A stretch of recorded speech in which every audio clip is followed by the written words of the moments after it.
Hello dear Noctis souls, and welcome to another video about inking this piece of Iris, the main character of the story.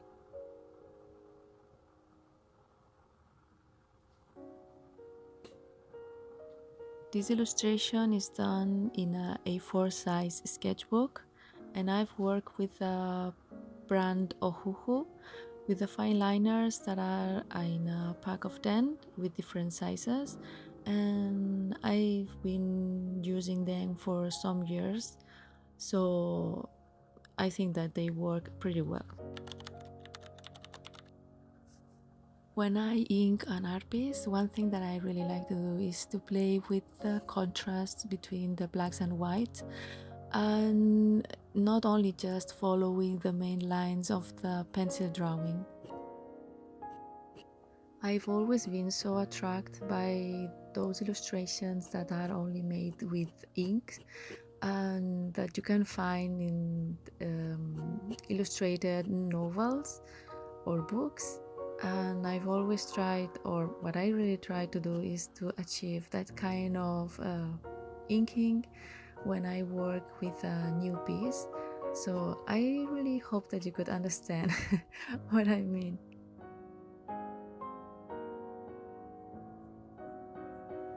This illustration with this kind of paper that it's a little bit aggressive with the tips of the markers, the brushes or whatever you do, is that it would be just only with ink, and I will transfer again in another paper just to try with the colors and mixed media, and I would like to see this piece with colors. But this kind of paper is a little bit difficult because it's not resistant for the watercolors, and it's aggressive, as I said before, with the markers and all the tips that you use, so it's not really recommended for this. And with the markers at the end, I've seen that they've been like if someone has been eaten the tip, so you need to be really careful when you have to work with this kind of paper.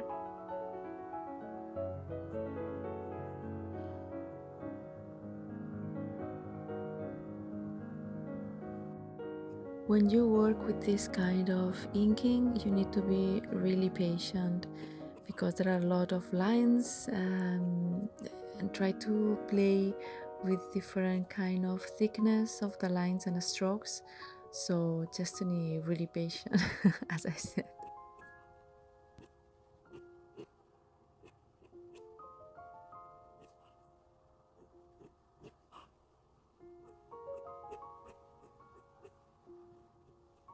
When I start inking a drawing, what I usually do is use the smallest tips of the fine liners,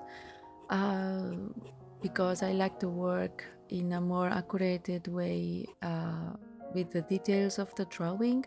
And after that, I go with the other fine liners just to have a different kind of thickness with the lines and playing a little bit with the darks and white spaces.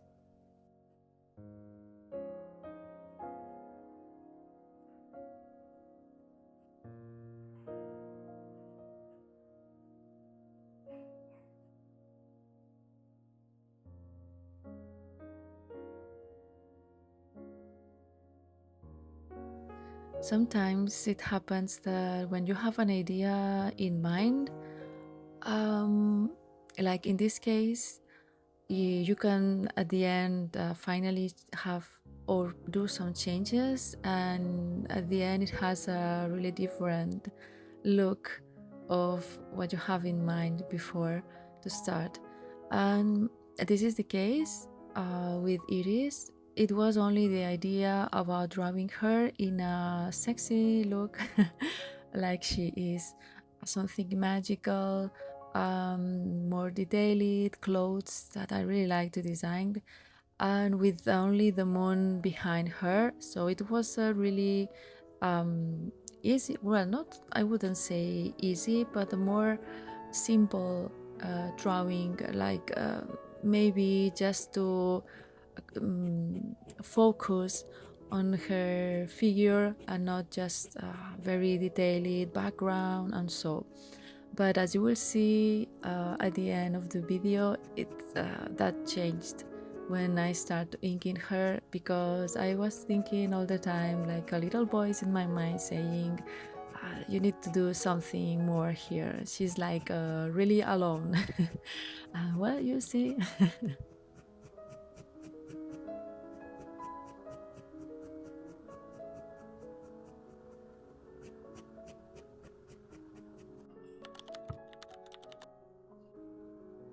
So now at this point of the video, maybe it would be interesting to know something about Iris, the main character of the story and the one that we are working on today. In the story, every character belongs to an animal of the forest, and in this case, Iris, our main protagonist, is the bunny or the rabbit animal. And she's really related with the moon, with the magic, with the darkness, with the wildness, with that spiritual and sweetness. I think that it's a very special one, and she's truly in love with the main antagonist, I would say, for a bunny, that it would be the wolf. So it's a really forbidden love story. There are different legends about the bunny and the moon, and one of them says that the spots that you can see on the moon are or looks like a bunny, and that bunny was a goddess that knew the formula of the eternal life. So we just want to work with that idea. I think that it's pretty interesting, and that's why Iris, our girl, is a witch or a sorceress of the moon. The design of her clothes is not maybe the one that you would see in the witch or usual witch. In this case, Iris is more like pagan, or she has more like a sexy or mystical look with those ripped stocking and gloves, that I think that it gave her a different look than the usual maybe. So her clothes are like a reflection of her personality, which is a very feminine character, and she's not like a woman that arrives somewhere is like boom, like an explosive one. She's more like the rumor of the water, and it's more maybe sensitive way, more connected with the nature, and sweet like a bunny. So she's not like a wild, she's wild, but not in the way of super. Her passion is not like extrovert character, but she's more intimate, more introvert one.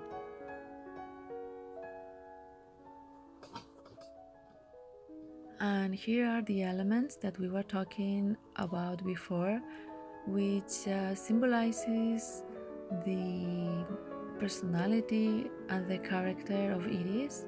Like, for example, these flowers that symbolizes the knowledge that she has about the herbs.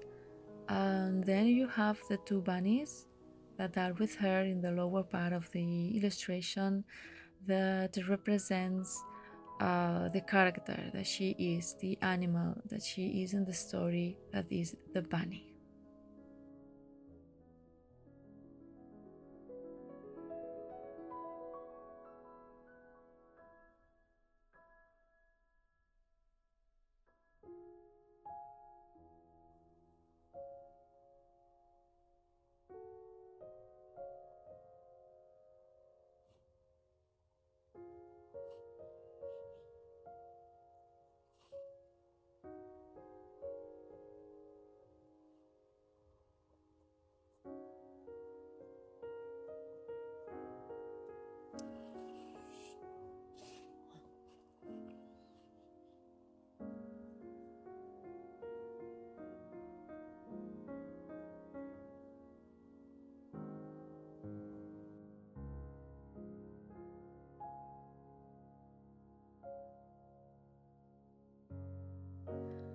And something that I wanted to really show with her costume and the way she dresses is, for example, this detail about her dark nails, just to transmit that duality of the light and the darkness that she is. Even she belongs to the darkness because she is a creator of the night. She is a daughter and sorceress of the moon. She has that void inside her, like, for example, her white hair and her light eyes. So it's like just to work with the darkness and the light of the character.